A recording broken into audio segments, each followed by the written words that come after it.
खट्टा खाने वाली चुड़ैल। रात को अचानक राधिका मौसी को किचन से कुछ गिरने की आवाज आई। उन्होंने बाहर निकल के देखा तो किचन में उन्हें कोई सफेद साड़ी में दिखा। वो चीख पड़ी, हे भगवान, आलतू जलाल तू आए भला को टाल तू, आलतू जलाल तू आए भला को टाल तू। राधिका मौसी को चीखते सुनकर श्रवण बाहर आता है भागते हुए। अरे माँ, क्या हुआ? क्या देख लिया? दादी माँ आ गई क्या सपने में? अरे बेटा, रसोड़े में देख तो कौन है?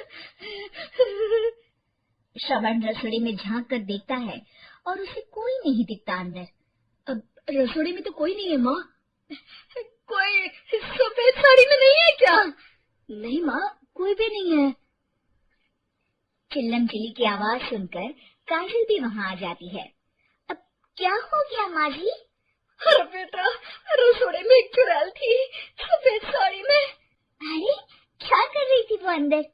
अरे बताया नहीं, कल आएगी ना तो पूछ लूंगी। चुड़ैल जी, आपका क्या प्लान है? माँ जी, रात बहुत हो गई है, आपने कोई बुरा सपना देखा होगा, चलिए सो जाइए।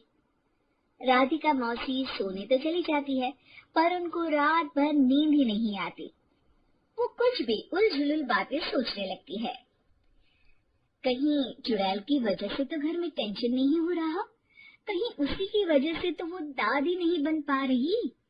सुबह जब राधिका मौसी रसोड़े में छानबीन करती है तो पाती है कि नींबू का अचार गायब है। चुड़ैल नींबू का अचार ले गई? मुझे तो ठीक नहीं लग रहा कुछ। चुड़ैल को भी पता है कि जिंदगी का असली मजा तो खट्टे में ही है। राधिका मौसी झट से श्रवण को फोन कर देती है। बेटा, मुझे समस्या समझ में आ गई है, हमें एक तांत्रिक की जरूरत है। अरे क्या बोल रही हो माँ, तांत्रिक की क्या जरूरत है? आप पूजा पाठ तो कर ही रही हो ना। आलतू जलालतू मंत्र सारे फालतू जैसे कुछ मंत्र पढ़ो, चली जाएगी अपने आप चुड़ैल। अरे नहीं बेटा, कभी चुड़ैल को कम नहीं समझते।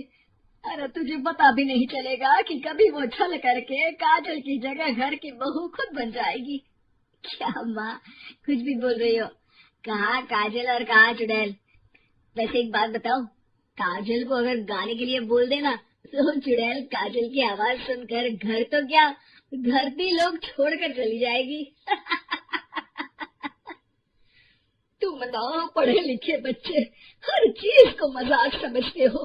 तुम रहने दो, मैं खुद ही तांत्रिक को बुला लेती हूँ। अच्छा सुन, शाम को इमली लेके आना। क्या है कि चटनी खाए बहुत दिन हो गए है ना? नहीं माँ, इमली तांत्रिक से ही मंगवा लो ना, आटा वगैरह भी उसी से पिसवा लेना। देखो मुझे काम करना है।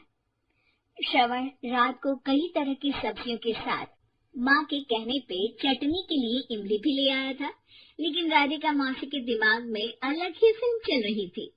उन्हें अब सिर्फ शक ही नहीं यकीन होने लगा था कि शायद चुड़ैल ने श्रवण पर अपना जाल बिछा दिया था, जिस वजह से श्रवण उनकी बात ही नहीं मान रहा था। पर कोई नहीं, आने वाली रात में राधिका मौसी खुद तैयार हो गई चुड़ैल को पकड़ने के लिए। रुद्राक्ष की माला, तुलसी का पत्ता, हनुमान चालीसा सब हाथ के पास ही था, बस चुड़ैल का इंतजार था। और जैसा राधिका मौसी ने सोचा था वैसा ही हुआ। वो चुड़ैल उस रात भी आई, पर वो राधिका मौसी से तेज निकली और राधिका मौसी के उसे पकड़ने के पहले ही वो भाग खड़ी हुई। जरूर बहू पे साया है उस चुड़ैल का, तभी तो श्रवण के कमरे में गई है। और अगली सुबह राधिका मौसी पिछली रात हुए हमले में किन चीजों का नुकसान हुआ उसका हिसाब लगा रही थी। उनके खेमे से एक आम के अचार की शीशी भी गायब हो चुकी थी और वो इमली भी जो कल श्रवण लेकर आया था। राधिका मौसी इस बारे में सोच ही रही थी कि श्रवण जल्दी से रसोड़े में आकर दवाइयों की पोटली ढूंढने लगता है। अरे बेटा, क्या हो गया? अब माँ, वो काजल की तबीयत खराब है, बहुत घबराहट हो रही है उसे। हे भगवान, मैंने पहले ही कहा था कि तांत्रिक को बुला लेते हैं, पर नहीं, अब देखो उस चुड़ैल ने काजल को अपने वश में करना शुरू भी कर दिया है। हालांकि श्रवण भूतों में विश्वास नहीं करता था, पर अब वो भी डर जाता है और राजी हो जाता है एक तांत्रिक को बुलाने के लिए। कुछ ही घंटों में तांत्रिक आ जाते हैं और राधिका मौसी तांत्रिक जी को सब बता देती है। घोर संकट, घनघोर संकट, चुड़ैल को मारू जोर चाकट, ओम भट स्वाहा खटखाटे आहा। अरे ये क्या मंत्र है? मेरे खुद के ओरिजिनल मंत्र है, कल रात को ही लिखे हैं, अच्छे लगे तो दाद चाहूंगा। एक और मंत्र सुनो, अर्ज किया है आब्राकडाब्रा, दिल्ली बम्बई आगरा, चन्ना मामा सोरले सिरन मामू जारा। ये मंत्र है? अरे कोई 40 वालीसा पढ़ो ना। वक्त कम है, 40 नहीं पड़ेंगे, 20-25 में काम चलाना पड़ेगा। अलग निरंजन जाके लंदन, मुफ्त का मंजान घिस मेरे नंदन। अरे जल्दी करो तांत्रिक जी, जल्दी करो। तांत्रिक अपने उल झलूल मंत्र पढ़ने लगता है। श्रवण को तांत्रिक पे शक होता है। वो अपने एक डॉक्टर दोस्त को कॉल कर देता है ताकि कोई अनहोनी हो तो इमरजेंसी में चीजें मैनेज हो जाए। तांत्रिक धुनी रमाता है, जिसकी वजह से कमरे में काफी धुआं हो जाता है और जिसकी वजह से बहू की घबराहट बढ़ जाती है। अब भागेगी चुड़ैल। हाँ। बहू खांसते हुए धुएं से बचने के लिए बाहर चली जाती है। अरे भाग रही है, भाग रही है। पीछे पीछे श्रवण भी जाता है।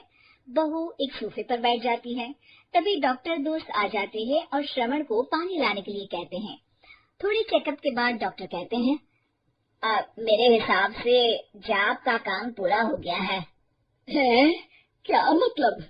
अरे कुछ भी नहीं माँ, कोई चुड़ैल नहीं है, खुशखबरी है, अब दादी बनने वाली है। मगर वो सब अचार के डब्बे। श्रवण दोनों अचार के डब्बे अपनी माँ को दिखाता है, जो कि उनके बिस्तर के नीचे छुपे हुए थे। हाँ, आपने सही बोला था माँ, वो चुड़ैल काजल ही थी जो खट्टा खा रही थी। हमें कल ही पता चला, पर हमने आपको ये तांत्रिक वाला काम करने दिया ताकि आपको भरोसा हो जाए कि भूत वगैरह कुछ होता ही नहीं।